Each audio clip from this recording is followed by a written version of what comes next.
காவிரியின் ஈரம் இவர் கவிதைகளில் ஊறும். தஞ்சை இனியன். பிறர் நோவுக்கு காரணம் கண்டு இவர் மனம் சீரும். வெண்பாவுக்கு பெயர் பத்தினிப்பா. பத்தினிப்பா என்னும் வெண்பாவில் வித்தகர் தஞ்சை விவசாயிகளின் பட்டினிப்பா பாடுவதிலும் வல்லவர். அது சரி, வந்தவுடனே கேட்க வேண்டும் என்று நினைத்தேன். கிழக்கே தஞ்சையில் மடையடைப்பு, மேற்கே கர்நாடகம் மதகடைப்பு, வடக்கே டில்லியில் அவர்களுக்கு காதடைப்பு, விவசாயிக்கோ மாரடைப்பு என்றார்களே. இத்தனை அடைப்புகள் இருக்கும்போது எப்படி தேசிய நீரோடும்? அப்பா, இதனை அரசியலாக்காதே. நான் கேட்ட கேள்வி சமூகவியலுக்கு சம்பந்தப்பட்ட கேள்வி. ஆகையினாலே நீங்கள் சொல்லை தேர்ந்தெடுத்து சொக்கட்டான் ஆடுகிற வல்லமை இவருக்கு உண்டு. இவரது எள்ளல் கவிதை எனும் எள்ளுருண்டையில் சிறு விள்ளல் கிடைத்தால் போதும் விழானாக சிரிப்பீர்கள். அத்தகைய கவிஞர் பெருமகன் இன்று சிரிப்பாய் சிரிக்கும் நம் தமிழினம் பற்றியும் தாய்மொழி பற்றியும் சிரிக்க பாடுவாரோ, மனம் சிந்திக்க பாடுவாரோ?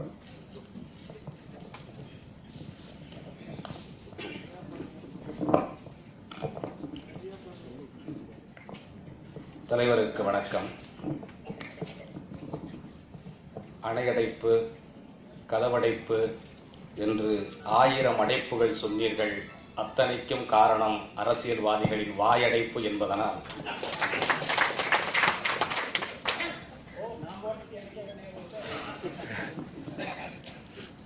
இனமானம், மொழிமானம், தன்மானம்.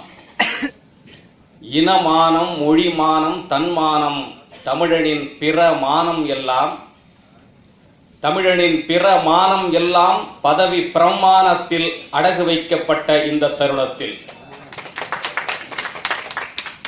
நம்மை தலைநிமிர வைப்பதற்காக தாய்மொழி விழா எடுக்கும் பொங்கு தமிழ் வளர்ச்சி அறக்கட்டளைக்கு வணக்கம். அம்மாக்களை பற்றியே பேசுகிற விழா அல்ல இது. அம்மாக்களை பற்றியே பேசுகிற விழா அல்ல இது. பேசுகிற மொழியையே அம்மாவாக்கி போற்றுகிற விழா இது. கட்டுத்தொகைக்காக நடக்கும் கலக விழா அல்ல இது. நம் 8 தொகைக்காக நடக்கும் எழுச்சி விழா இது. பழம் தமிழுக்கு மாம்பழம் நடத்தும் விழா இது. இங்கே நிச்சயம் சட்டைகள் கிழிக்கப்படாது. நிச்சயம் சட்டைகள் கிழிக்கப்படாது. மாறாக நம் மானம் காக்கும் மொழி என்னும் சட்டைக்கு முதல் மரியாதை தரப்படும். கவியரங்க தலைவருக்கும் மருத்துவர் ஐயா அவர்களுக்கும் என் தமிழாசான் மணிகண்டன் அவர்களுக்கும் என் அன்பு வணக்கங்கள். தாய்மொழி மேடையில் எழுதுகோலுக்கும் இடம் கொடுத்திருக்கும் அனைவருக்கும் நன்றி. ஓர் ஆசிரியரின் கையில் இருக்கும் எழுதுகோல் அடித்து அடித்து எழுதுகிறது. ஒரு அதிகாரியின் கையில் இருக்கும் எழுதுகோல் அழுத்தி அழுத்தி எழுதுகிறது. ஒரு குடிகாரன் கையில் இருக்கும் எழுதுகோல் பட்டை பட்டையாக எழுதுகிறது. ஒரு குமாஸ்தா கையில் இருக்கும் எழுதுகோல் நீட்டி நீட்டி எழுதுகிறது. ஒரு வழக்கறிஞர் கையில் இருக்கும் எழுதுகோல் மடக்கி மடக்கி எழுதுகிறது. ஒரு வானிலை அறிவிப்பாளர் கையில் இருக்கும் எழுதுகோல் விட்டு விட்டு எழுதுகிறது. ஓர் அரசியல்வாதியின் கையில் இருக்கும் எழுதுகோல் சேர்த்து சேர்த்து எழுதுகிறது. ஒரு அமைச்சரின் கையில் இருக்கும் எழுதுகோல் வளைந்து வளைந்து எழுதுகிறது. ஒரு சாதியின் கையில் இருக்கும் எழுதுகோல் பிரித்து பிரித்து எழுதுகிறது. நீதியின் கையில் இருக்கும் எழுதுகோல் ஒரு பக்கமாகவே எழுதுகிறது. தீவிரவாதியின் கையில் இருக்கும் எழுதுகோல் குண்டு குண்டாக எழுதுகிறது. சாமியாரின் கையில் இருக்கும் எழுதுகோல் கொட்டை கொட்டையாக எழுதுகிறது. தியாகியின் கையில் இருக்கும் எழுதுகோல் தேய்ந்து தேய்ந்து எழுதுகிறது. ஒரு விவசாயியின் கையில் இருக்கும் எழுதுகோல் காய்ந்து காய்ந்து எழுதுகிறது. ஆனால் ஒரு கவிஞனின் கையில் இருக்கும் எழுதுகோல் தான் பிறருக்காக கசிந்து கசிந்து எழுதுகிறது. உயிர்களுக்காக உருகி உருகி எழுதுகிறது. இதோ என் மொழிக்காக என் எழுதுகோல் கசிந்து கசிந்து எழுதிய கவிதை இது. தாய்மொழி என்பது உச்சரிப்பு அல்ல, தாய்மொழி என்பது உச்சரிப்பு அல்ல, என் உயிர்ப்பு. நான் வாய் வழியே சுவாசிக்கும் ஆக்சிஜன் அது, நான் வாய் வழியே சுவாசிக்கும் ஆக்சிஜன் அது. என்னை உறுப்புகளால் ஆக்கியவள் என் தாய், என்னை உறுப்புகளால் ஆக்கியவள் என் தாய், என்னை உருப்படியாய் ஆக்கியது என் மொழி. ஒலியாக வெளிவந்த காற்று மொழியாக மாறிய போதுதான், ஒலியாக வெளிவந்த காற்று மொழியாக மாறிய போதுதான் விலங்காக திரிந்தவன் மனிதனாக மாறினான்.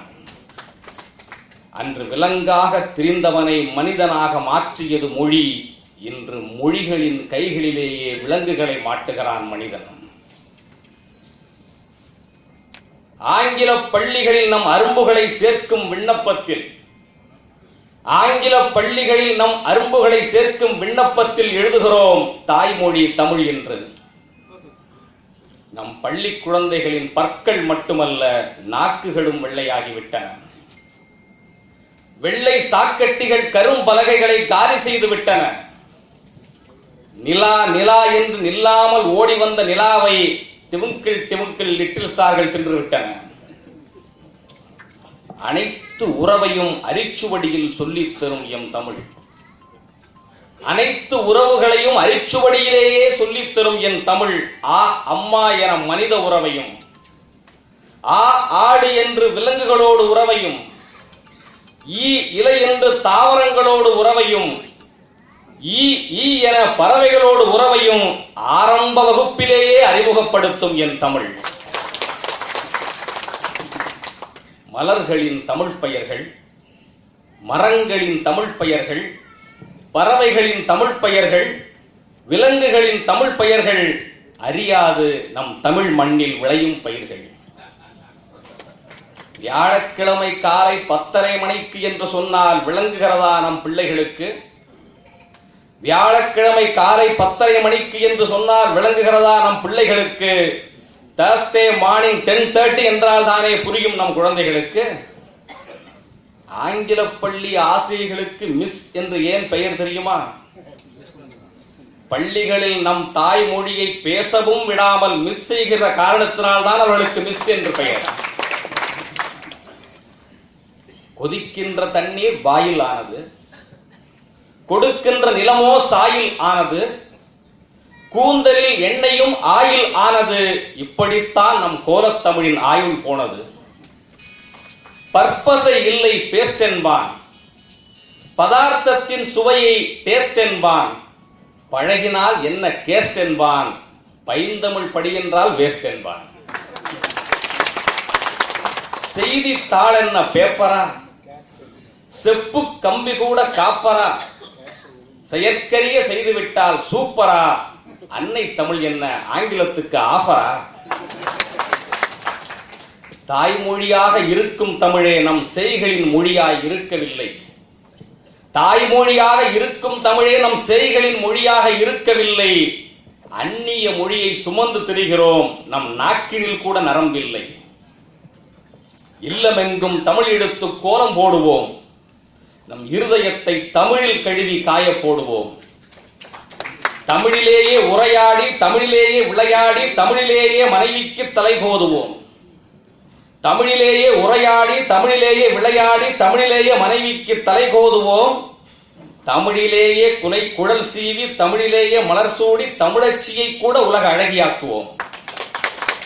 தீப்பெட்டி எதற்காக, தீப்பெட்டி எதற்காக? பாவேந்தன் கவிதைகளே பற்ற வைக்கும் அடுப்புகளை. அட சோப்பெட்டி எதற்காக? 11 கணக்குகளே அலசிவிடும் அழுக்குகளை. பெறுவதற்கு முன் பெண்கள் பிள்ளைத்தமிழ் படியுங்கள், பெறுவதற்கு முன் பெண்கள் பிள்ளைத்தமிழ் படியுங்கள், பிரசவ வலி கூட தெரியாது. முதுமையில் விழுவதற்கு முன் ஆண்கள் 300,000 படியுங்கள், காயகல்பம் தேவையாய் இருக்காது. விருந்தினர்கள் வீடு வந்தால் கவிதை சொல்லி வரவேற்போம், விருந்தினர்கள் வீடு வந்தால் கவிதை சொல்லி வரவேற்போம். அட திருடர்களே நுழைந்தாலும் கரவட நூல் பரிசளிப்போம். செவியெல்லாம் செந்தமிழே கேட்கும்படி செய்வோம். செயற்கைக்கோள் அலைகளிலும் தமிழாக பெய்வோம். துள்ளி வரும்போது அருவிகள் அழகு, துளிர்த்து எழும்போது வாழைகள் அழகு, தவழ்ந்து வரும்போது குழந்தைகள் அழகு, தழைத்து வரும்போது கூந்தல் அழகு, குறைந்து வரும்போது கவலைகள் அழகு, தாய்மொழி நிறைந்து வரும்போதுதான் இல்லங்கள் அழகு, நம் உள்ளங்கள் அழகு. உங்கள் தஞ்சையின் வறண்ட நிலங்களுக்கு வரமாக வந்த மழை என அமுத மழை பொய்தீர்கள், அன்பாக சொன்னீர்கள். வெள்ளை மொழி வேறு மொழி விதவிதமாய் பிடிக்கட்டும், நம் பிள்ளைகளின் வாய்மொழி தாய்மொழியாய் இருக்கட்டும் என்பதை உங்கள் அழகு தமிழில் அற்புதமாக சொன்னீர்கள். வணங்குகிறேன், வாழ்த்துகிறேன்.